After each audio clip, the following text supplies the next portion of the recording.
Yesterday I kind of had to sign off fast because I was running out of time. What with the 10-minute limit thing and all. So, last couple games I didn't get to talk about. In the Chicago-Dallas game, I'm mainly taking Chicago because they're at home. And I really don't know which way to go here, so I'm just going to take my chances with the home team. Um, it's interesting because everyone's talking about the Dallas pass rush and how good it should be this year, but so far they have, what, 3 sacks? Something? There's something wrong up there. DeMarcus Ware has been a no-show so far this year, and I know he's getting double-teamed, but I expected him to have another Pro Bowl season. So, they might have trouble getting to Rex. I mean, Chicago has a great offensive line.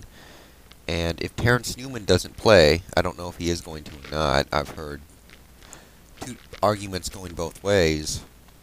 Then their secondary is still horrible. So suddenly, it looks like Rex could have one of his occasional good games. I mean, the matchup seems to play in his favor. If Terrence Newman gets back, you've got somebody who can completely shut down Bernard Berrien, and then the entire thing changes. And, to this point, Dallas has had mixed results against the run. So I don't know what to expect out of Cedric Benson. I know he played well against Kansas City and poorly against San Diego, so, he's just a huge wild card right now to me. And I look at the other side of the ball. Dallas has a top offense to this point in the season. Chicago has a top defense. This one's a really tough to call. I mean, they got the quarterbacks to at least handle their receivers. They got the pass rush to get past what has been a good offensive line to this point. They should be able to stop the run-up pretty good. I have no idea what to do with this game, but I'm taking the home team. Though I'm convinced it could go either way. I mean, it's pretty much a 50-50, so I'm just going to sit with the home team.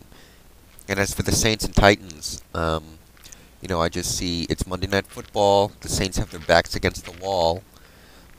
They've looked terrible this year. And it's a national spotlight time to try and prove yourself as, once again, a good team. So, that's why I'm taking New Orleans. I think they're going to come out and play well beyond their abilities. It's like I said, you got to feed the ball to Deuce McAllister. You got to find a way to make a couple of plays on defense. It's not a very good defensive unit. They're going to live or die by the turnover, and they're going to have to just deal with that and try and force turnovers. And that's about it. Actually, a new bit of information that has come out recently is a hot rumor. Larry Fitzgerald wants out of Arizona because of the run-happy scheme that Arizona has employed in recent times.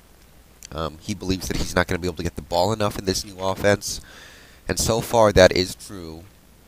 He's on pace for like an 800-yard season this year or something, so if he does get out of there, if he does indeed fly the coop, I can think of 31 teams in the league that would probably want him. Well, seriously, he's a young, gifted wide receiver with amazing hands, great route running. He can make people miss. He's got solid speed. What more could you want from a wide receiver? And he's got youth.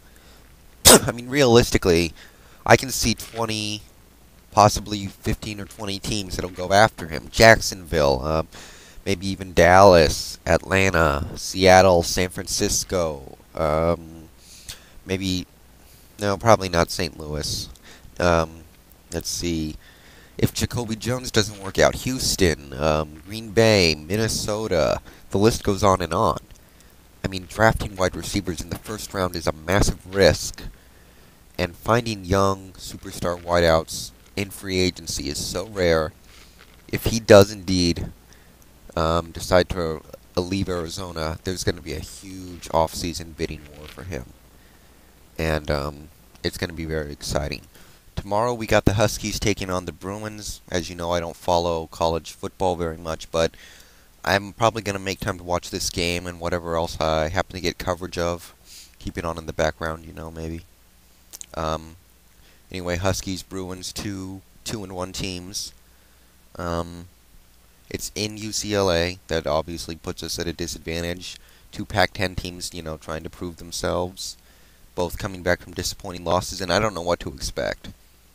For the Huskies, though, even though we did disappoint against Ohio State, I felt we had a chance to win that game. And even though Jake Locker didn't play well, I am totally on the Jake Locker bandwagon now. I've seen him. I mean, he's a freshman this year, redshirted freshman. I can't remember one of those, but watching him play these last couple of games, his first games in the college ranks, he's special. I mean, he's got that great burst when he's scrambling out of the pocket. He's got a cannon for an arm. The accuracy's going to come later. He's not overly accurate right now, but it's coming. And while we did get pushed around by Ohio State by the end of the game, we held things close for a while. So, I'm looking for a good 3 years of purple rain in Washington, courtesy of Mr. Locker. So we'll see what we can do against the Bruins tomorrow. I'm not sure what to expect. I just want to go over some quick keys to the game for Sunday's game against Cincinnati, as I usually try and do. When we have the ball, it's pretty simple. Run it up the middle. It's the same thing as the Tampa Bay game. I'm not threatened by what they have up the middle. I don't even know who their defensive tackles are. Do they have that guy Mike Myers from Denver? Guess why I know his name. They cut Sam Adams. It's just kind of a rough situation in the middle now. The Cincinnati defense as a whole is weak, but I think we need to run the ball up the middle simply because if you look at their secondary, they got good personnel. Delta O'Neal, Leon Hall, Jonathan Joseph, Dexter Jackson, and Madieu Williams.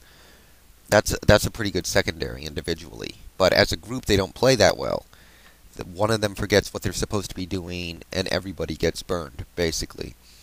But because they have good personnel, they are liable to come up with a lot of turnovers. That's why Cincinnati lives or dies by the turnover. Excuse me. They have the right, personnel to make those big plays, and while they're going to give up a lot, they could, force interceptions. So that's why I want to keep the ball on the ground where it isn't as big of a risk to turn over. And once again, up the middle, because I look at their defensive ends, Robert Geathers and Justin Smith, and I'm thinking, that's a pretty good 1-2 punch. And they're mainly pass rushers, but they can play the run too. So I think it's all about keeping things up the middle. Their linebackers, I don't really think their linebackers are much of anything. So we should use the tight end and just keep attacking right up the middle. Defensively, and also on defense, things get a little tougher. They've got that great offense, obviously. The real key to the game to me is to generate pressure because their offensive line is banged up. They lost a couple players in the offseason that they weren't able to replace entirely. They got good tackles and stuff, but I believe Willie Anderson is still at least hampered by an injury. He might be out. So it's up to, Darryl Tapp, Patrick Kearney, Chuck Darby, Rocky Bernard, Brandon Mabane, whoever wants to get in. That's who the game is probably going to come down to. Can we put Palmer in a situation where he just can't sit back and wait for somebody to get open? We should keep our safeties deep into the outsides. Our cornerbacks are not going to be able to handle Chad Johnson and TJ Hoosh. It's not going to happen. If they go up against each other 10 times, 9 out of 10 times they're going to win. So we need to keep we need to keep doubling them, protect them over the top, and see if we can't get Palmer to force a throw, because we don't really have to worry about the middle of the field. Chris Henry is still suspended, and they don't have anybody stepping up as that third receiver yet. They don't have a really good tight end, and while their running game is solid, it's not as spectacular as it was in 2005. I'm not entirely sure what to expect out of Rudy Johnson this year, but last year he was solid but not great. So that's basically it. Just keep the safeties back, double team those receivers, use opportunities like you can kind of go easy over things in the middle because, again, without Chris Henry, they're not as strong over the middle. So that's about it. Bye.